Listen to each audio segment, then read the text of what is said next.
So picture this. Michael Sorensen is, he's sitting in a frozen yogurt shop on a first date, and it is just an absolute disaster. Oh, man. A classic bad first date scenario. Yeah, like his date, Rachel, is totally slouched over, closed off, and she's giving these, barely audible one-word answers. Sounds painful. It is.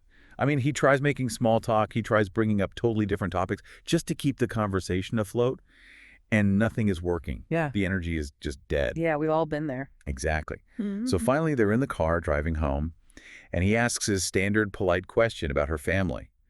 And she just kind of mutters that her parents are going through a messy divorce. See, and in that specific moment, the average person's our instinct is to try and rescue the mood, right? To fix it. Exactly. We want to make the discomfort go away, so we immediately offer a silver lining. We say something like, oh, I'm sure they'll work it out, or at least you're an adult now and not a kid dealing with it. We just desperately try to fix the negative emotion. But Sorensen does something completely different here. When Rachel puts on this tough face and says, that she's fine, he pushes back gently. He doesn't offer any advice at all. Which is so hard to do. It really is. He just looks at her and says, having your parents divorce isn't fine. That's got to be incredibly hard. And just like that, it flips a switch. Wow. Yeah, her walls completely melt away. She suddenly opens up, venting about the divorce, a recent car accident she was in, her sister's cancer diagnosis. I mean, what started as a painfully awkward 30-minute date completely transformed into this profound connection. That is amazing. Okay, let's unpack this, because this deep dive is all about the source material behind that exact transformation. We are looking at Sorensen's book, I Hear You, The Surprisingly Simple Skill Behind Extraordinary Relationships. It's such a great read. It is. And our mission today is to give you a shortcut to becoming the most emotionally intelligent, trusted person in any room. We're going to master the single most misunderstood communication skill out there, which is validation. Yeah, and to understand why validation is so powerful, we really have to look past the surface idea that, listening is polite. We need to dig into the hard science of what is actually happening in the human body. Right, the actual biology. Exactly. There is a literal biological imperative at play when a human being feels heard, or conversely, when they feel ignored. And I really want to get into that biology because the book brings up Dr. John Gottman's relationship research, which honestly, it completely shifts how you view everyday conversations. Oh, the bed and breakfast study, that one is incredible. Right. So Gottman sets up this lab at the University of Washington to look exactly like a beautiful bed and breakfast. Yeah. And he invites 130 newlywed couples to just spend the weekend there. Just to hang out and be observed. Yep. And while they were hanging out, his team observed what he calls bids for connection. Right. And a bid is, it's basically any attempt to connect, no matter how trivial it might seem on the surface. Like pointing something out. Exactly. Like a husband looking out the window and saying, wow, check out that car. That is a classic bid. He is not just stating a factual observation about a vehicle, Right. He doesn't just want you to log the car in your brain. He's making an emotional request for a shared experience. He is basically asking his partner to engage with his reality in that exact moment.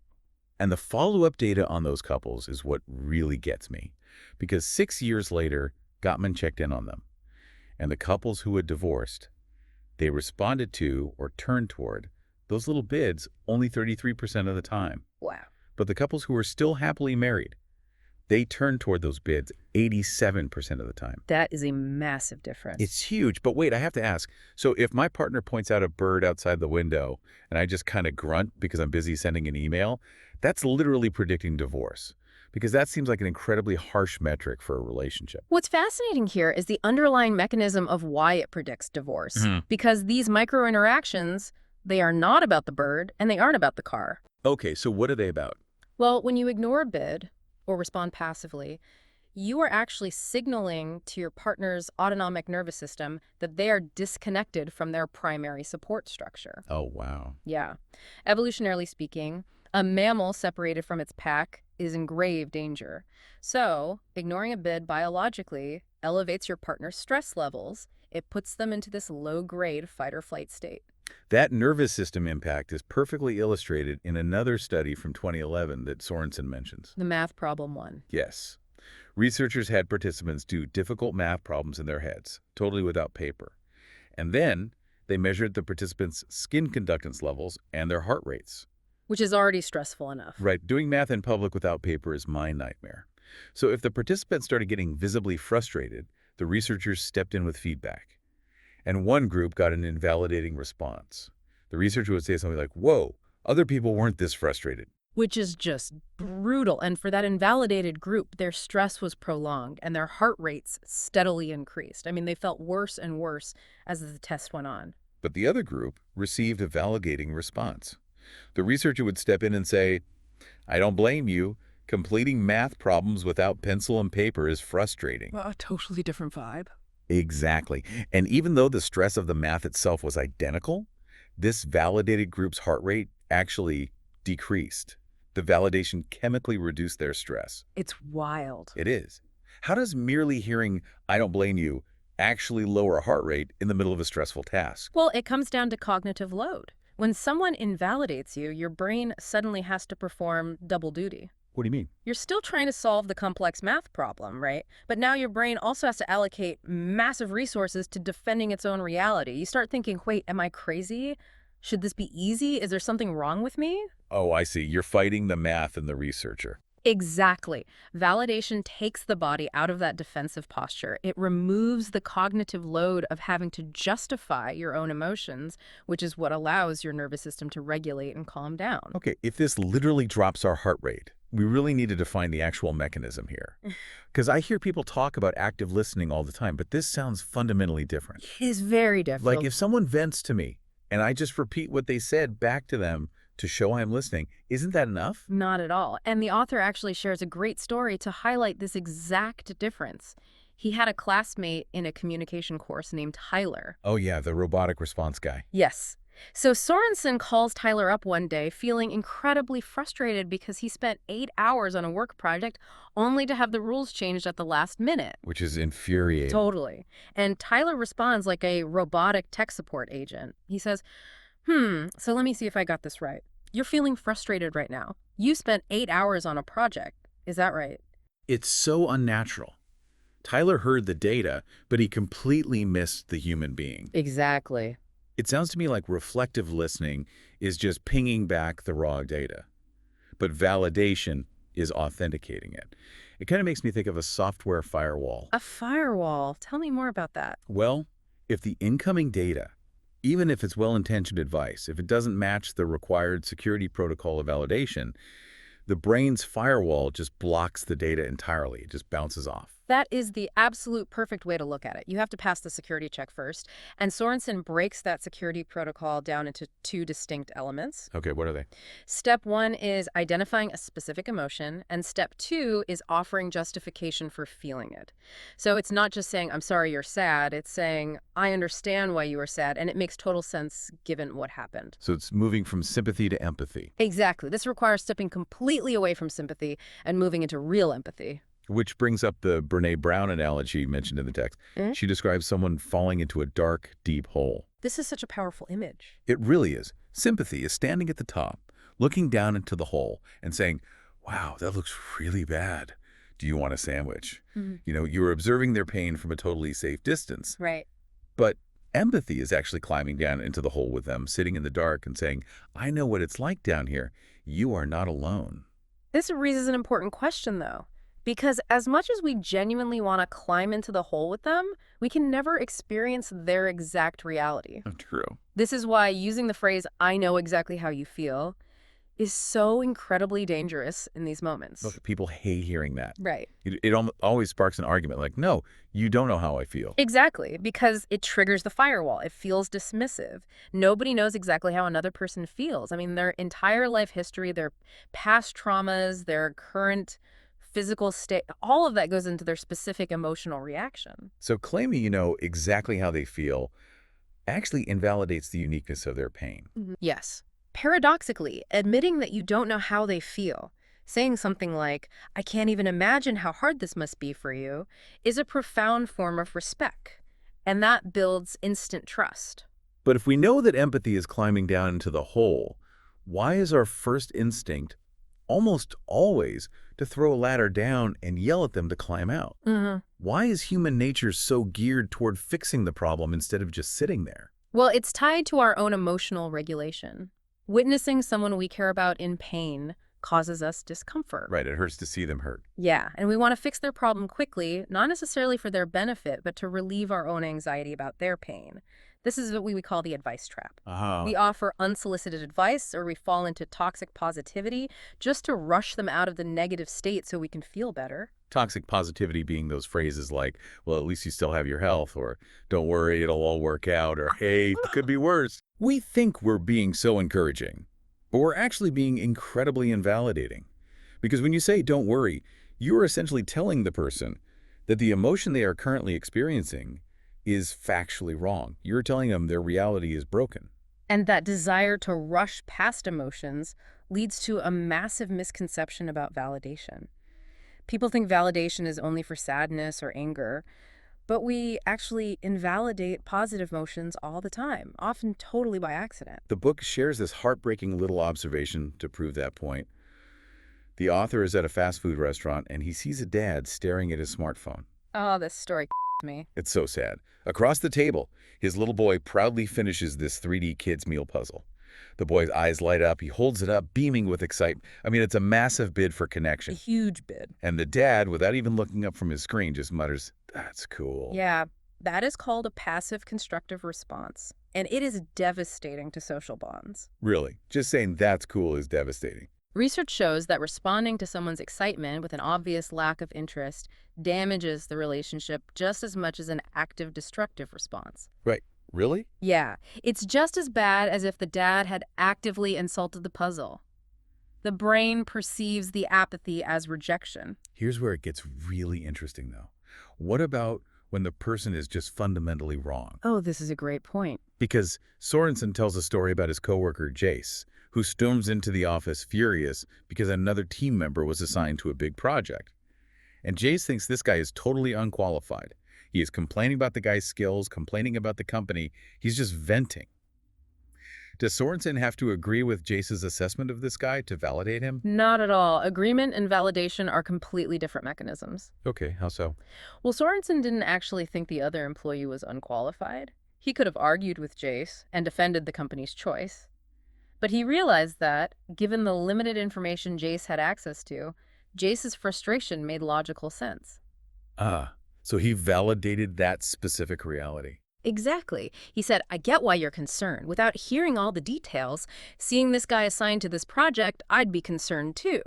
He validated the emotional logic without endorsing the factual conclusion. But what if the person completely failed at something? Like if my kid loses the soccer game because he messed up a crucial play, I can't just validate his failure, right? I can't tell him he played great when he objectively didn't. And you shouldn't, because lying is the ultimate form of invalidation. That makes sense. The text gives a fantastic example of a high school soccer player named Trent who loses the state championship. He missed shots, he let the other team get in his head, he genuinely played terribly, and he comes off the field and tells his dad, I just lost the championship for my team. And the parental instinct is to immediately say, no, you didn't. You played great. It's a team game. Right, but Trent knows that's a lie. If the dad says that, he is implicitly telling Trent not to trust his own lived experience. Instead, Trent's dad validates the uncomfortable truth. He says, you weren't on your A game tonight, and sometimes there's nothing you can do about that. I'd be just as frustrated. That's powerful. When you validate the difficult truth, you build massive trust. Trent doesn't need his dad to lie to him. He needs his dad to sit in the hole with him. So practically speaking, if I'm trying to actually use this today, what is my first move when someone comes to me upset? The book makes it clear that before you say a single word, you have to manage your physical environment. Yes, absolutely. And that means putting your phone completely out of sight. The science backing this up is just incredible. The text highlights a 2014 study known as the iPhone effect. The coffee shop one. Yeah. Researchers had strangers chat in a coffee shop. In some pairs, a mobile phone was placed on the table. It wasn't being used, it wasn't buzzing, it was just sitting there silently. Just existing. Just existing. Mhm. And in other pairs, no phones were present at all. And just the physical presence of that silent piece of glass lowered the reported quality of the conversation. It literally reduced feelings of trust and empathy. That's crazy. How does a silent, inactive phone ruin empathy? It creates a state of continuous partial attention. The human brain is essentially a prediction machine, right? It's constantly scanning the environment for threats or rewards. And phones are definitely rewards. Right, because our phones are primary delivery systems for both news, messages, dopamine hits. The brain cannot fully ignore it if it's anywhere in the visual field. So part of your brain is always just waiting for it to light up. Exactly. A part of your cognitive capacity is locked onto that device, waiting for an alert. And that divided focus prevents the physiological synchronization between two people that empathy actually requires. So focus is locked in, Mm. the phone is put away, they start venting, Yeah. we identify the emotion, we validate it, we basically let their firewall know we are safe. Right. How do we then transition into actually helping them without triggering that defense mechanism again? By asking permission to enter their space. Before offering any solutions, you ask, "May I share my thoughts?" Or, "Would you like my opinion?" I have to be honest, if my partner's ranting about their boss and I suddenly sit back and say, may I share my thoughts? They are going to look at me like I'm a therapist robot. Oh, for sure. How do you actually do this naturally in a casual setting?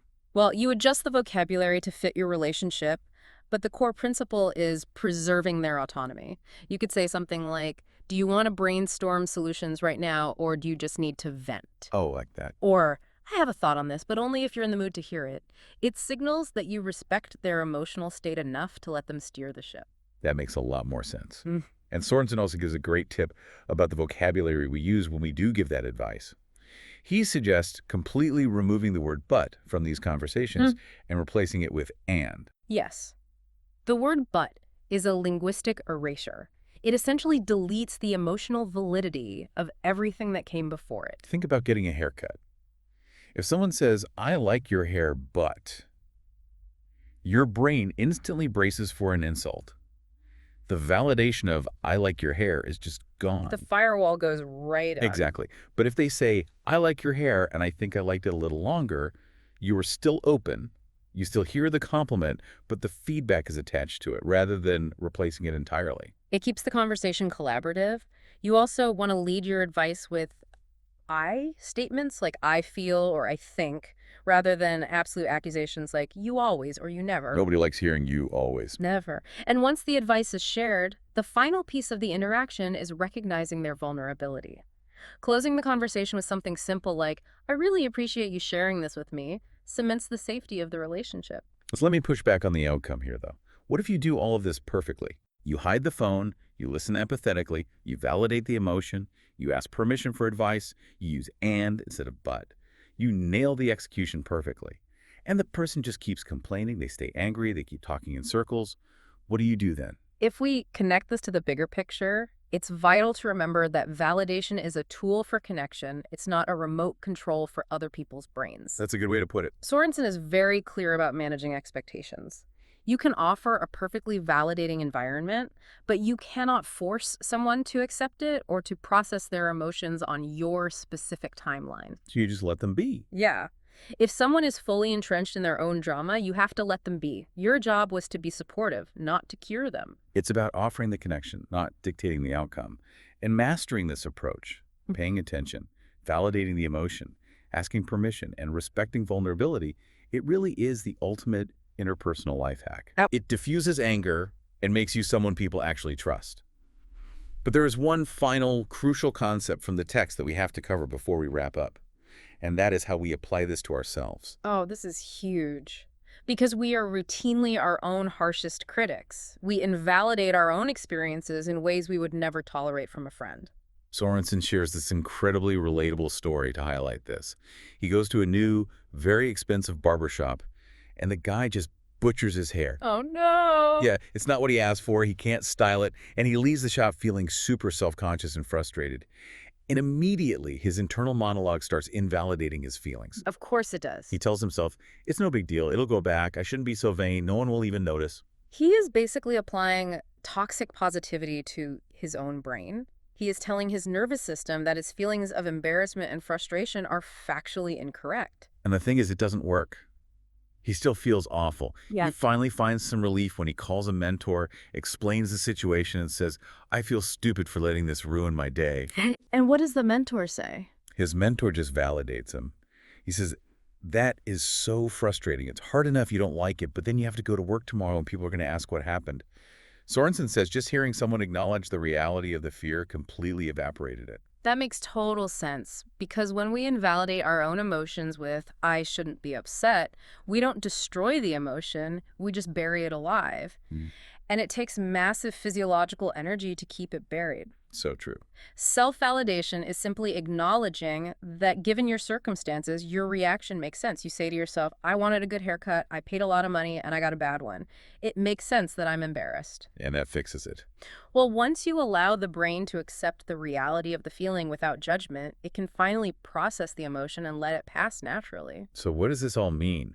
It means the way you treat yourself is the absolute foundation for how you connect with everyone else. Exactly. If you are constantly forcing a smile, telling yourself you shouldn't feel sad or angry, you are training your brain to reject uncomfortable realities. Yeah. And you're going to end up doing the exact same thing to your partner, your kids, and your coworkers. You have to stop trying to force the lock, both internally and externally. You really have to understand how the mechanism of human emotion actually works. Which leaves us with this final thought. Mm-hmm. The next time you find yourself locked in a frustrating circular argument with your boss, your spouse, or your teenager, stop trying to win. Just stop. Take a breath, look at them, and ask yourself, are we actually fighting over the facts right now? Or is one of us just desperately waiting to be heard?